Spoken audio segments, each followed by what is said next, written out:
Okay, so imagine you're just living your normal life, right?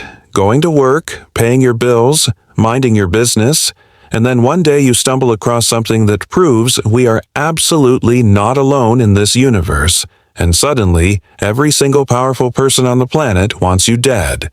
That is literally the premise of Disclosure Day. And trust me when I tell you Steven Spielberg cooked with this one. So let me set the scene for you.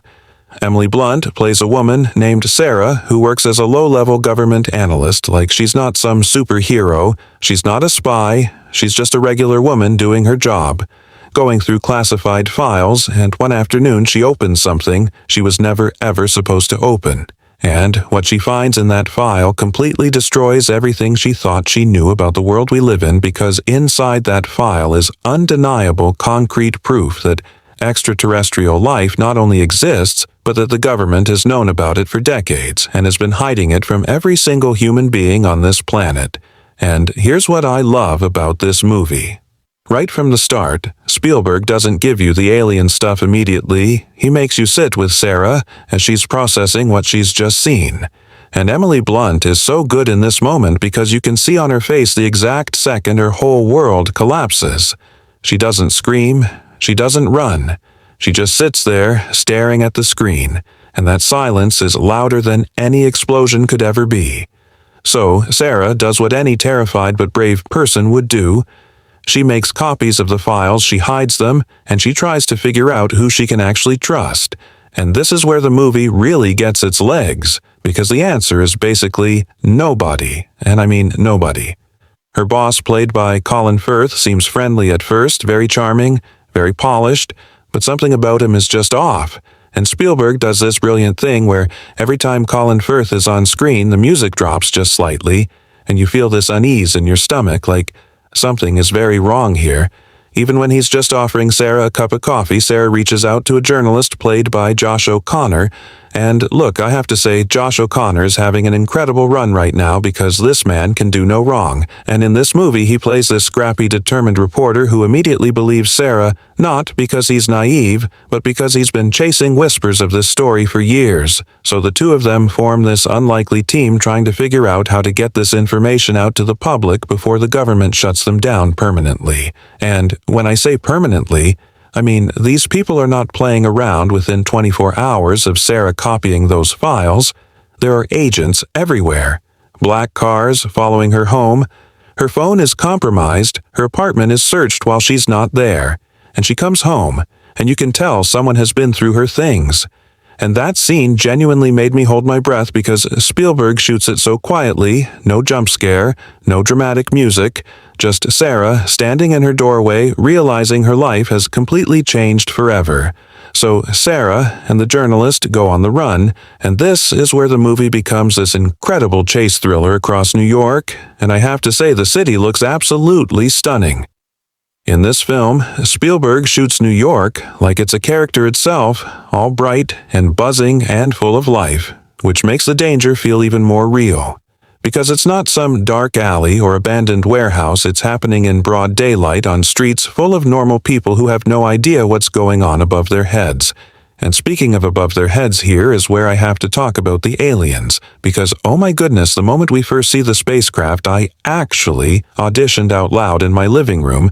It appears over Manhattan, not crashing, not attacking, just hovering silently, and it is enormous and beautiful and terrifying all at the same time, and the way the light comes off it, this warm golden glow that falls over the entire city, is just breathtaking. Spielberg has always known how to make you feel something when you see something impossible, and he absolutely delivers that here. Now, the government's response to the ship appearing is where the movie gets really interesting because Colin Firth's character, who we now understand is some kind of shadow authority figure, starts pushing for a military response, and Sarah and the journalist are desperately trying to broadcast the truth to the world before that happens. Because here's the thing, the files Sarah found don't just prove aliens exist, they prove the aliens have been here before. They have been trying to make contact peacefully for years, and every single time our governments have responded with aggression and covered it up, and Sarah knows that if the military attacks this ship, it could trigger something catastrophic, so the whole third act becomes this race against time. And I won't spoil exactly how it ends, but I will say that Spielberg gives you a conclusion that is genuinely emotional and hopeful in a way that only he can pull off, because this man has been making movies about wonder and human connection for 50 years, and he has not lost that gift. Not even a little bit. There's a moment near the end involving Sarah and what she finally gets to see up close, and I am not ashamed to tell you I got a little emotional, because it's just beautiful and earned. And exactly the kind of moment that reminds you why going to the cinema matters. Now let me give you my honest opinion on this film because it is not perfect, and I think you deserve to know that going in the pacing in the second act drags a little bit. There are a couple of scenes with Colin Firth's character that feel like they could have been trimmed, and some of the supporting characters don't get enough to do, which is a shame. Because Coleman Domingo is in this movie, and every second he's on screen you want more of him, but the movie kind of sidelines him halfway through, which genuinely frustrated me. But here's the thing.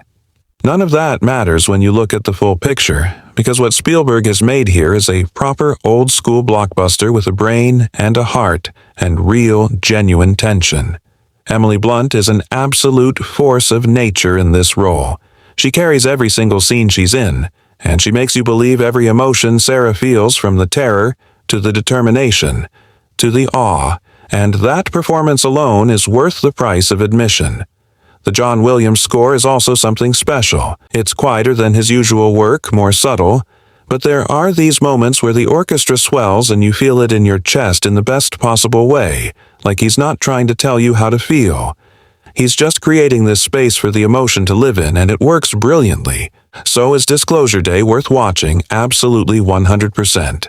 Yes, if you enjoy thrillers, if you enjoy sci-fi, if you enjoy watching Emily Blunt be completely magnificent for 2 hours, then this movie is for you. It's not Spielberg's greatest film ever made, but it is evidence that the man still has more to give us, and in a world full of sequels and reboots, there is something genuinely exciting about a big original movie like this one doing well at the box office. My rating is a solid 8 out of 10. It's thrilling, it's emotional, it's visually stunning, and it will leave you staring up at the sky on your way home, wondering what's really up there. If you enjoyed this recap, do me a favor and smash that like button right now. It genuinely helps this channel more than, and if you're new here, hit subscribe because we do this every single week, breaking down the best movies, so you always know what's worth your time. Drop in the comments below what you think the government would actually do if aliens showed up tomorrow, because after watching this movie, I have serious doubts about all of them, and I will see you in the next one.